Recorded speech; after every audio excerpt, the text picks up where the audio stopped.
दोस्तों, भगवान श्री कृष्ण ने बताया किन पापों के कारण मनुष्य को कुत्ते का जन्म मिलता है। मित्रों, प्रत्येक मनुष्य को उनके कर्मों के अनुसार उन्हें मृत्यु के बाद सजा भोगनी पड़ती है। जब उनकी सजा पूरी हो जाती है तो उन्हें पुनः पृथ्वी लोक पर दूसरा जन्म प्राप्त होता है। जो जैसा कर्म करता है उसे उसी प्रकार से दोबारा योनि प्राप्त होती है। परंतु दोस्तों, क्या आप लोगों को पता है कि किस श्राप के कारण मनुष्य को कुत्ते का जन्म मिलता है और वो कौन से कार्य हैं जो हम मनुष्यों को अपने जीवन में नहीं करने चाहिए, जिसकी वजह से हमें नरक में जाना पड़ता है और फिर हमें एक कुत्ते का जीवन मिलता है। मित्रों, हिंदू ग्रंथों के अनुसार इन धरती पर रहने वाले सभी मनुष्यों को मृत्यु के बाद उसके कर्मों के अनुसार अलग अलग योनि में जन्म मिलता है। कुछ धार्मिक ग्रंथों में यह भी कहा गया है कि जो मनुष्य अपने जीवन में बहुत पाप करते हैं उन्हें एक ऐसी योनि में जन्म मिलता है जिसमें वो अपना दर्द किसी दूसरे को बता नहीं सकते और ना ही किसी के साथ बांट सकते हैं। और दोस्तों, आज मैं आपको यही बताऊंगा वह कौन से कार्य हैं जो एक मनुष्य को अपने जीवन में कभी नहीं करने चाहिए, नहीं तो उसे कुत्ते का जीवन मिलना तय है। नमस्कार दोस्तों, आप सभी लोगों से निवेदन है, इस कहानी को सुनने से पहले कमेंट बॉक्स में जय श्री कृष्ण जरूर लिखें और वीडियो को लाइक करके और हमारे चैनल को सब्सक्राइब कर लें और बेल आइकन इम्प्रेस कर लीजिए, जिससे कि हम कोई प्राचीन ज्ञानवर्धक वीडियो अपने चैनल पर अपलोड करते हैं तो उसका नोटिफिकेशन आप तक जरूर पहुंचता रहे। ज़्यादा समय न लेते हुए चलते हैं कहानी की तरफ। मित्रों, एक बार की बात है, भगवान श्री कृष्ण की प्रिय राधा रानी अपने सखियों के साथ में अपने नगर बरसाना का भ्रमण कर रही थी। पूरे गांव में उनका इधर उधर आना जाना लगा था। तभी एक घर के पास में देखती हैं एक लाचार कुत्ता कुछ खाने की तलाश में खड़ा रहता है। तभी उस घर से एक नौजवान आदमी लठ लेकर घर से निकलता है और उस कुत्ते को दौड़ा दौड़ा कर मारता है। यह सब देखकर राधा जी रहा नहीं गया। उन्होंने अपनी सखियों से कहा, मेरी प्यारी सखियों, आप सब अपने अपने घर को चली जाओ। अब मैं यहाँ से अपने प्रभु कान्हा के पास जाऊंगी और उनसे कुछ प्रश्न पूछूंगी। फिर वहाँ से राधा रानी भगवान श्री कृष्ण से मिलने के लिए चल देती हैं। इधर भगवान श्री कृष्ण अपने राजभवन में स्वर्ण से बनी हुई सिंहासन पर बैठे होते हैं। तभी उनके पास राजभवन में उनके प्रिय राधा रानी पहुँच जाती हैं और भगवान श्री कृष्ण से कहती हैं, हे कान्हा, जब मैं आज अपने नगर का भ्रमण कर रही थी तो मैंने नगर में देखा एक कुत्ता अपना कष्ट भरा जीवन जी रहा था और वह जिसके भी महल के द्वार पर जाता लोग उसे डंडे लेकर दौड़ा दौड़ा कर मार रहे थे और उसे अपने भोजन के लिए इधर उधर भटकना पड़ रहा था, किंतु उसे पेट भरने के लिए कहीं भी भोजन नहीं मिला। तो हे प्रभु, इसे देखकर मेरे मन में एक प्रश्न उठ रहा है और मैं चाहती हूँ आप मेरे प्रश्न का उत्तर दें। मित्रों, फिर आगे भगवान श्री कृष्ण कहते हैं, हे प्रिय राधा रानी, आपके मन में जो भी प्रश्न है मुझसे निश्चिंत होकर बताओ, मैं आपके प्रश्न का उत्तर अवश्य दूंगा। फिर राधा रानी कहती हैं, हे प्रभु, मेरा प्रश्न यह है कि किस पाप के कारण मनुष्य को कुत्ते का जन्म मिलता है। मित्रों, यह बात सुनकर आगे भगवान श्री कृष्ण कहते हैं, हे प्रिय राधा रानी, आज मैं आपको एक कहानी के माध्यम से आपको बताता हूँ, जिसे सुनकर आपको अपने प्रश्न का उत्तर मिल जाएगा। इसलिए हे प्रिय, इस कथा को अपने मन में ध्यान लगा के सुनना। फिर आगे राधा रानी कहती हैं, आप कथा सुनाइए, मैं पूरे मन से इस कथा को सुनूंगी।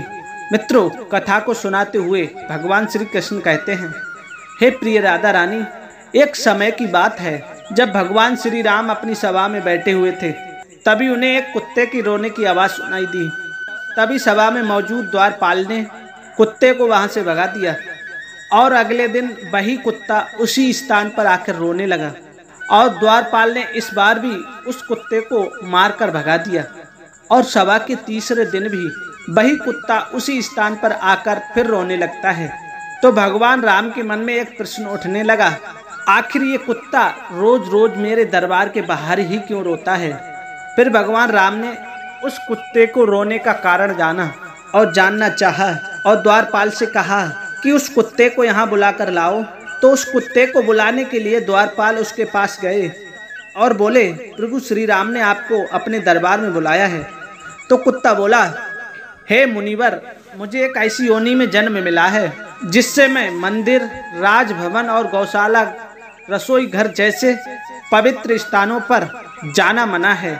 तुम जाकर प्रभु श्री राम से कह दो कि वे स्वयं मुझसे मिलने के लिए यहाँ पर आ जाएं।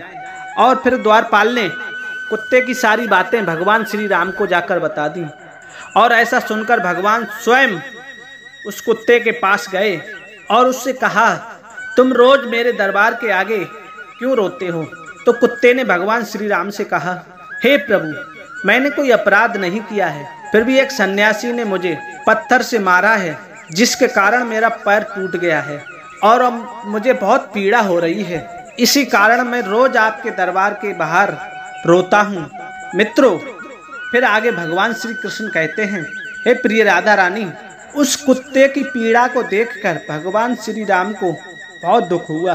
फिर भगवान श्री राम ने अपने दरबारी को दरबार में बुलाया और कहा, हे दरबारी, जाओ जाकर वो सन्यासी जहाँ भी हो उसे ढूंढ करके हमारे दरबार में अवश्य लेकर आओ। भगवान श्री राम की आज्ञा पाकर उनके 2 सैनिक वहां से सीधा सन्यासी के घर पहुंच गए और उस सन्यासी को पकड़कर अपने साथ में लेकर के भगवान श्री राम के दरबार में आ गए और उस सन्यासी से कहा, क्या यह सत्य है कि तुमने इस कुत्ते को पत्थर मारा है जिससे इसका पैर टूट गया है और यह अब ठीक से चल भी नहीं पा रहा है? तो इसने क्या अपराध किया था जिसके कारण तुमने इसे बेजुबान को पत्थर से मारा है और इसका पैर तोड़ दिया? तब वह सन्यासी कहता है, हे प्रभु, मैं भिक्षा के लिए रास्ते से जा रहा था, तभी इस कुत्ते ने मेरी भिक्षा का अन्न छू लिया था और इसी वजह से मुझे क्रोध आ गया और मैंने पत्थर उठा के इसको जोर से मार दी जिसके कारण इसका पैर टूट गया। सन्यासी की यह बात सुनकर श्री राम ने कहा, क्या आपको पता है यह एक ज्ञान विभिन्न पशु है, यह अपना पेट भरने के लिए ऐसा करते हैं और इनको इतनी अक्ल नहीं है कि ऐसा नहीं करना चाहिए। और यदि इस कुत्ते ने आपके अन्न को छू लिया था तो इसमें इसका कोई अपराध नहीं है और ऐसा करना इसकी स्वाभाविक प्रवृत्ति है और इतनी सी बात के लिए आप इस कुत्ते को इतनी बड़ी सजा दे सकते हैं और अपराध इसने नहीं, अपराध तो आपने किया है जो एक सन्यासी होकर इस कुत्ते का पैर तोड़ दिया, इसलिए आप ही इसके अपराधी हैं। मित्रों, फिर भगवान आगे श्री कृष्ण कहते हैं, हे प्रिय मेरी राधा रानी, भगवान श्री राम उस कुत्ते से कहते हैं, यह सन्यासी आपका अपराधी है और तुम जो चाहे इसको वो सजा दे सकते हो। फिर भगवान श्री राम यह बात सुनकर उस कुत्ते ने कहा, हे भगवान, इस सन्यासी को किसी महल का राजा बना दिया जाए। तो श्री राम ने उस कुत्ते की बात को स्वीकार कर लिया। तो उस सन्यासी को सुंदर वस्त्र पहनाकर एक घोड़े पर बिठा दिया और उस सन्यासी को एक महल में ले गए और वहां का राजा बना दिया। जब वह सन्यासी राजा बनकर एक सोने से बनी हुई सिंहासन बैठ गया, उसे वस्त्र भी राजा महाराजा जैसे मिले। इतनी सारी सनो शौकत पाकर वह सन्यासी अति प्रसन्न हुआ। फिर सोच रहा था कि मैंने अपने जीवन में कभी सपना भी नहीं देखा था कि मैं एक राजा बनूंगा और एक कुत्ते ने मुझे राजा बना दिया। सच में इस कुत्ते में अकल नहीं है, क्योंकि मैंने उसकी टांग तोड़ दी, पर उसने मुझे सजा देने की बजाय महल का राजा बना दिया। और यह सब देखकर लोग आश्चर्यचकित थे और लोगों ने प्रभु राम से पूछा कि हे प्रभु, कि इस कुत्ते ने इस सन्यासी को सजा देने की बजाय महल का राजा क्यों बना दिया, जबकि उस सन्यासी ने उस कुत्ते की टांग तोड़ दी थी। और गांव के लोगों की इस बात को सुनकर प्रभु श्री राम ने कहा, इस सवाल का जवाब आप लोगों को वह कुत्ता ही दे सकता है। तभी सभी लोग उस कुत्ते के पास गए और उस कुत्ते से पूछा कि आपने उस सन्यासी के साथ ऐसा क्यों किया है, उसे दंड देने की बजाय उसे तुमने एक राज्य का राजा बना दिया। तो कुत्ता मुस्कुराते हुए बोला, तुम जानना चाहते हो कि मैंने उस सन्यासी को सजा देने की बजाय उसे महल का राजा क्यों बना दिया। मित्रों, फिर भगवान श्री कृष्ण कथा को आगे सुनाते हुए अपनी प्रिय राधा रानी से कहते हैं, हे प्रिय राधा रानी, वह कुत्ता उन सभी से कहता है, यहाँ अन्याय करने वाला राजा और घर पर पहुंचे हुए याचक को भगाने वाला और दूसरे की संपत्ति को हड़पने वाला और किसी गरीब पर अत्याचार करने वाला मरकर दूसरे जन्म में कुत्ता ही बनता है। और एक ये है सत्य है, इसमें कोई संकोच करने वाली कोई बात नहीं है। एक राजा ही सबसे पहले गरीबों को सताता है और उनकी संपत्ति को हड़पता है। फिर आगे कुत्ते ने कहा, मैं भी पिछले जन्म में एक राजा था और मैंने गरीबों को खूब सताया था और उनकी मेहनत का धन खूब हड़पा था और मैं भी लोगों के साथ बहुत अन्याय करता था और बेसहाय लोगों और गरीबों की जमीन को हड़प लिया करता था और अपने से छोटे लोगों को खूब अत्याचार करता था, जिसके कारण मुझे इस जन्म में कुत्ते का जीवन मिला है। अब मैं अपने पापों का फल भोग रहा हूँ और मैंने उस सन्यासी को इसीलिए राजा बनाया है ताकि उसको अगले जन्म में कुत्ते का ही जीवन मिले। तब उसे पता चलेगा कि कुत्ते की जिंदगी कैसी होती है और अपना पेट पालने के लिए कितने लोगों से मार खानी पड़ती है और हम कुत्तों का जीवन आसान नहीं होता है। मित्रों, कथा को आगे बढ़ाते हुए भगवान श्री कृष्ण कहते हैं, हे मेरी प्रिय राधा रानी, ये वही लोग हैं जो पाप धुलने के लिए गंगा जी में जाते हैं किंतु वहां से आते ही फिर से पाप करना शुरू कर देते हैं। फिर आगे राधा रानी कहती हैं, हे प्रभु, क्या गंगा जी में पाप नहीं धुलते हैं? तो भगवान श्री कृष्ण मुस्कुराते हुए कहते हैं, हे प्रिय राधा रानी, गंगा जी में वही पाप धुलता है जो अनजाने में हो जाते हैं।